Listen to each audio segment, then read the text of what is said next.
Hello everybody and welcome to today's session. I'm joined with Nicky from Mind in Mid Herts, and today we're going to be talking about some of the support that is available to employers and how individuals can support themselves aligned to mental health and wellbeing. So here at the Hertfordshire Growth Hub, we do have our own wellbeing and resilience programme that we work with in collaboration with Hertfordshire County Council. And part of that programme, we work with other providers in the county to signpost and support businesses when they need additional support and guidance. So Nicky is going to speak about some of the areas in which we can support, or which, Mind and Mid Herts can support today. Over to you, Nicky. Thank you. So right now, 1 in 6 workers are experiencing mental health conditions such as depression and anxiety, or even stress. And this can really support people performing at their best. We know for organisations to perform well, their staff need to feel engaged, need to be focused, and need to be motivated. So what I'm going to share with you today is just some things you can do as an organisation to make sure that you have mentally healthy organisations, and things that you can do to look after yourself. So to start with, what I thought I'd do is share with you what we mean by mental health. So mental health is defined as a state of well-being in which every individual can realise his or her potential, can cope with the normal stresses of life, can work productively and fruitfully, and is able to make a contribution to his or her community. Mental health is not just mental illness, and it's not just about how we think and how we feel, it's how we engage in the world, how we work, how we make decisions, how we find meaning. And just like our physical health, we all have mental health, and during our lifetime and during our careers, we will move up and down a continuum between thriving and having really positive mental health and being mentally unwell and potentially having a mental illness. And as I said, we can move up and down that continuum throughout our careers. So it is really important that we are mindful of our own mental health and well-being. When we're looking at how we support mental health in the organisations, we often take a 3-tiered approach. So the first one is thinking about how do we support all employees to thrive. The second is how we have tailored support for those that are struggling with their mental health. And thirdly, what kind of tailored support is needed for those that are unwell and potentially off work. So I'm going to share my screen with you and just give you a few tips on how to address some of these tiers within the workplace. So firstly, what I thought we would look at is how do you support all employees so they can thrive at work? And the first thing you can do is create a supportive culture. And we can do this by signalling to staff that their mental health matters, and that being open about their mental health will lead to support and not to discrimination. That we can have clearly defined mental health strategies and specific policies in place to ensure that employees and managers know where to go for support when they need it. That you have clear and well publicised channels in place so employees can raise concerns and take positive action and know where to go when they need support. It's really important that we nip it in the bud. If we wait until we're feeling really unwell and really stressed before we seek support, it takes a lot longer to recover. And finally, we need to ensure that the managers in our organisation feel confident in having conversations around mental health and are able to normalise these conversations. The second thing that is really important is to really take stock of mental health in your workplace. And by developing a really clear picture of mental health in your organisation, you're really able to plan what is helpful for your business and for your employees moving forward. And you can use channels that are already in place. You can just ask your staff or use resources that are already there. Some of the things that you want to understand about your workplace are the factors that affect staff wellbeing. You want to identify the support that you're already offering and what works well and what you could be doing differently or doing better. Really assessing that impact that approach is having. And that can help you plan for future improvements so that you can enhance wellbeing, enhance morale, and increase productivity in your wellbeing.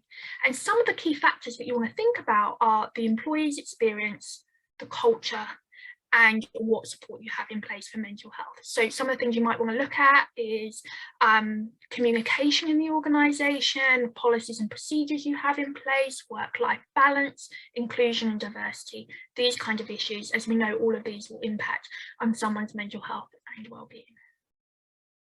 The second tier of support that you want to think about is that targeted support for those that are struggling. And the first thing we need to do is be able to recognise those signs of poor well-being. Now, this might show up differently for everybody. I could have 10 people lined up in front of you with the same mental health diagnosis, and they would all present in a very different way. So the really important thing to remember is that you need to know your staff, because you want to look for changes in the way in which they're behaving and presenting in the workplace. And it's really important to remember that everybody's experience of mental health is going to be different. There may be no outward signs, and that you should never make assumptions about people's mental health, which is why it's really important to just invite conversations and have regular check-ins so that you allow opportunities for people to share how they're feeling, just in case there aren't any of those outward signs. Some of the common signs that you might notice in people is you might notice changes in their behaviour or their mood or how they're interacting with colleagues. You might notice that someone's being a little bit more snappy than usual or a little bit more withdrawn. You might notice changes in their work output, their motivation levels and their focus. You might find that people are struggling to make decisions, get organised and find solutions for their problems. You might notice that people are appearing tired, anxious, withdrawn, or losing interest in activities that they normally enjoy. And finally, you might notice changes in eating habits, appetite. You might notice increased kind of drinking or smoking, or you might notice that people look very different. People that are normally very well presented might start looking a little bit dishevelled. All of these changes are a really good opportunity to invite a conversation as to how people are doing. Once we recognise those signs of poor well-being, we then need to think about how we offer support. And in the workplace, there are lots of different opportunities to provide support, from recruitment to induction, during the course of someone's time at work, especially during times of change, such as a global pandemic, and also when people are unwell or disclose that they have a mental health issue. So, some do's for offering support: be vigilant, really look for those early warning signs, get to know your staff. Give regular feedback, saying thank you for a job well done goes a long way. Encourage people to talk, and you can do this by asking open questions. These are questions that invite a conversation, not just a yes or no answer. Often if we say to people, "Are you okay?" they go, yeah. So we want to ask things like, "How are you feeling?" because this encourages people to say more than yes or no. We might want to use statements like "I'm worried" or "I've noticed." People can't argue with your perception, so going in really curious can be really helpful. Keep an open mind. Really acknowledge how someone's feeling. Really listen. We all think we're good listeners, but often we're so busy trying to show people that we're listening that we interrupt. So really listen, allow people to talk. Ask what you can do to help and be really honest and clear about what's within your gift to offer someone. And make sure you have time for a conversation. It's okay to say to people, "I'm just running in a meeting, but this conversation is really important. Can I meet you at 2 o'clock so that we can have some time for this conversation?" But allowing people that time and space is really important. You want to choose appropriate spaces to have conversation. In the middle of a busy office might not be the best place. Often talking about how someone is feeling can feel very frightening, can make people feel very vulnerable. So you want to have a space that feels safe, that allows the best opportunity to have that conversation. Be careful about using humour. Can be really good in the workplace, but during times of really high stress, it could easily be taken the wrong way. Develop an action plan. There's nothing worse than someone coming up to you, telling you all their difficulties, and then they walk off after an hour feeling very happy, like they've got it all off their chest, and you're left thinking, "Oh my goodness, what do I do with this information?" So at the end of a conversation, decide what's going to happen next. When will you meet again? When will you follow up?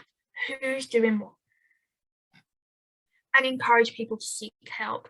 You know, if you're working with someone, you're not their therapist, you're not their counsellor, so there are support services available that can really be helpful. So really encourage people to tap into those networks that are available to them and use your internal experts. So HR departments, occupational health, or local agencies such as Mind and Mid Herts that can offer you some advice and guidance. When you're offering support, it's really important to be positive. Focus on what people can do rather than what they can't. Work together, involve people in finding solutions as much as possible. And remember that someone is always an expert in their own experience and what adjustments and support they need. So really listen to someone, because they'll have some really great ideas about what's the best next step forward. The final thing to think about is that tailored support when people are ill. And one of the things to be mindful of is when people are off sick.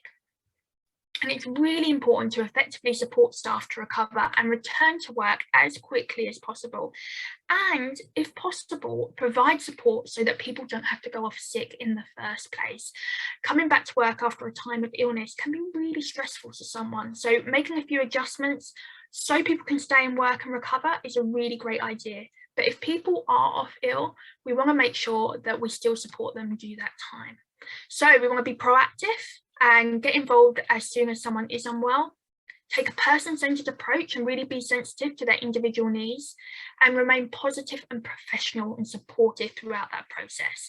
So some things you might want to do is send a get well card. So just like you would if someone was off sick with a physical health issue, you might want to stay in contact. So be led by that person. You know, how often should we be in contact? How is it best to contact you? Someone might be more happy with a text rather than a telephone call whilst they're struggling.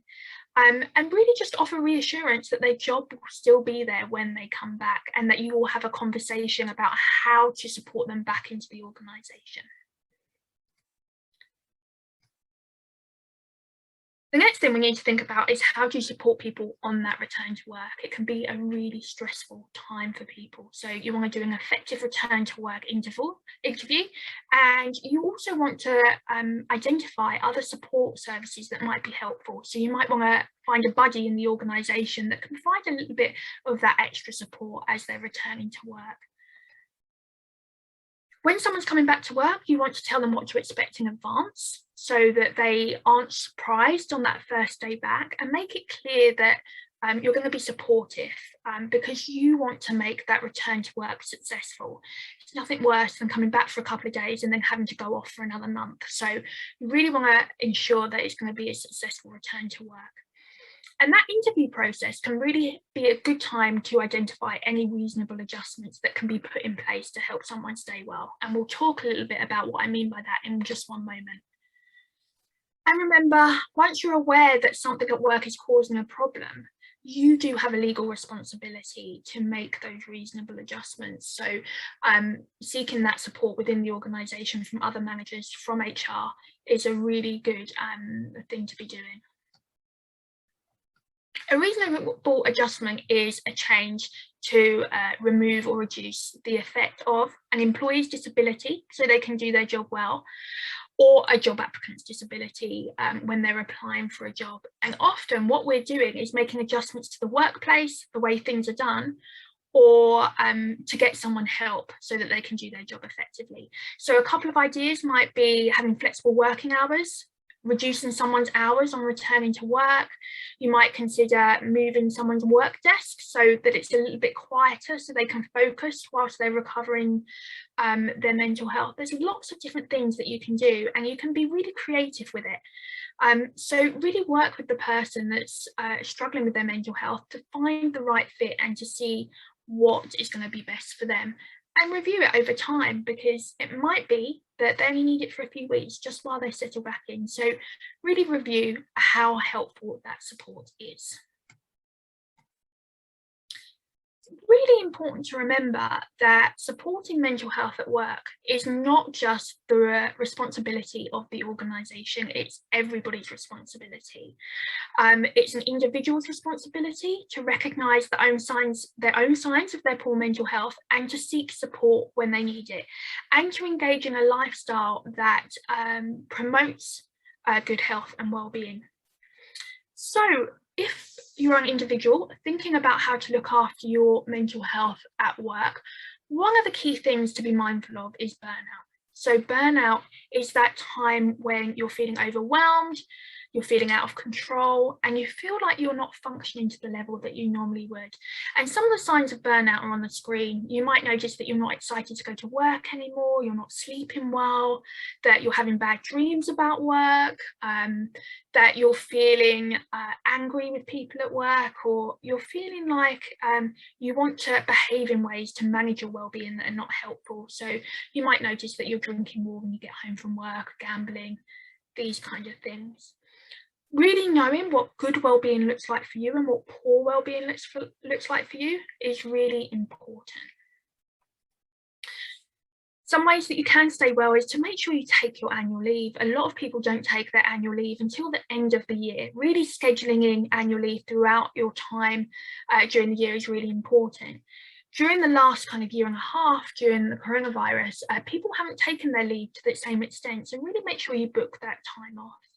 Make sure you get enough sleep and look after your basic well-being. It's really the most obvious thing that we tell people, and people groan at me, yeah, of course, but eat well, exercise, look after your sleep, make sure you do things that are enjoyable. Do pleasant activities is also really important.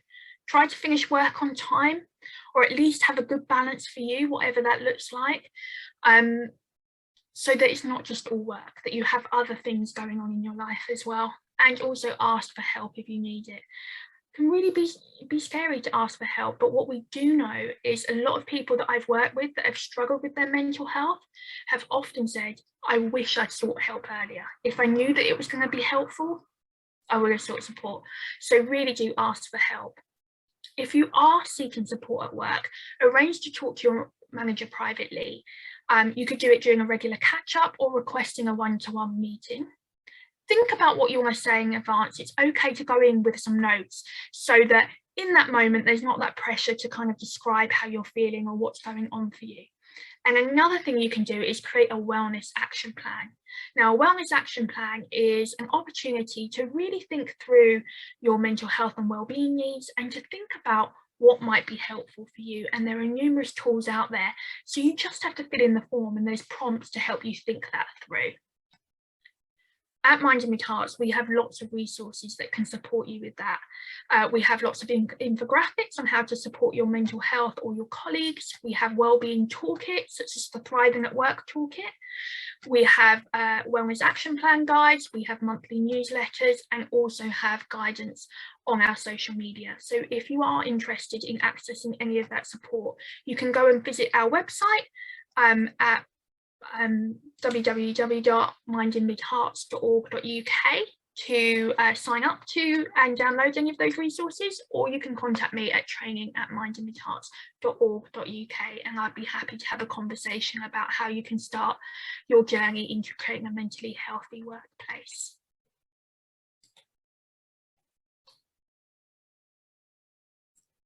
Thank you, Nicky. That was really informative. So great going through those bits and pieces. I just had a couple of questions that I wondered if you could help with. So some of the areas in which you said that employees might identify where someone is perhaps different in terms of like their appetite or their appearance. Now, with a lot of people still working remotely, it's probably very easy for people to hide behind a screen, and maybe that 1 hour of a day where they have a team meeting, put the presence on that they're okay, and then the rest of the day they're struggling, but no one actually can see that. So what do you recommend around that then, where people aren't actually seeing their colleagues in person? It's not as easy to perhaps identify those problems. You have to ask the difficult questions. Oh, sorry. No, so one of the things that we've really suggested where people working remotely is to have those regular check-ins, so that you're having informal check-ins with colleagues, so setting up kind of coffee dates online, and also increasing the times that you will kind of have check-ins with people to really monitor how people are doing. But there are a couple of things that you can really look out for, and one thing is avoidance. So what we're knowing with people working at home, one of the key things that people are doing is avoiding their colleagues when they're starting to feel overwhelmed and stressed. So it's really kind of being aware of when people are kind of disappearing, not having their cameras on screen, that they're not engaging in that same way.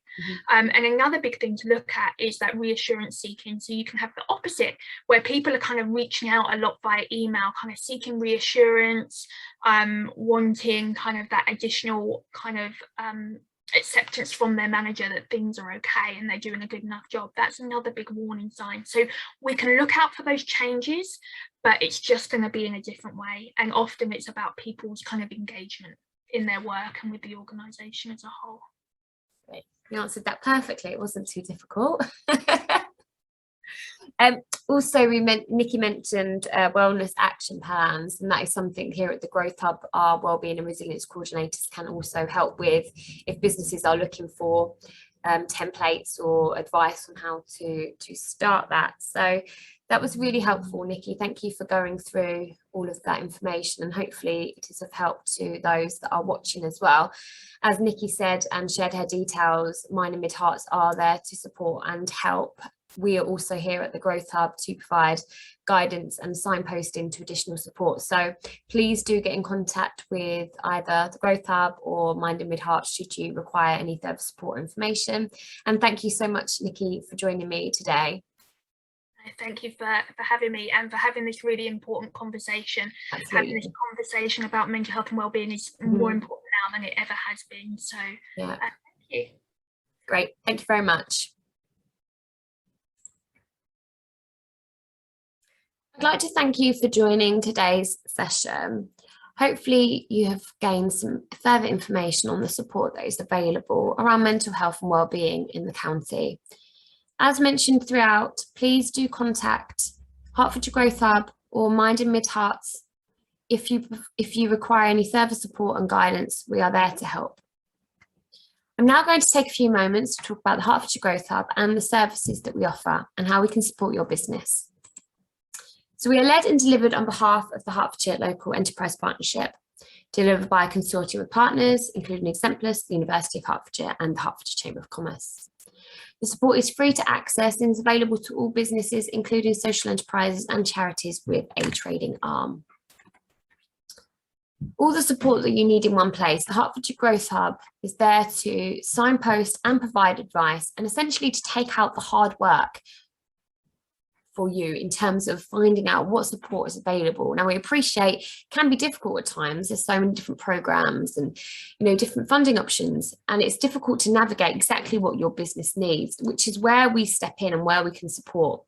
We can take that hard work out of that for you so you can focus on other areas of your business. So some of the areas in which we can support on, and there are more on this slide, but I'm not going to go through all of them. So fully funded staff training, regulations and compliance, if you're looking for advice on funding options, and wellbeing and resilience. And as I mentioned at the very start of today's session, we do have a wellbeing and resilience team that are there to talk to you about the support that's available, but also to signpost you to additional partners and providers in the county that can support you further.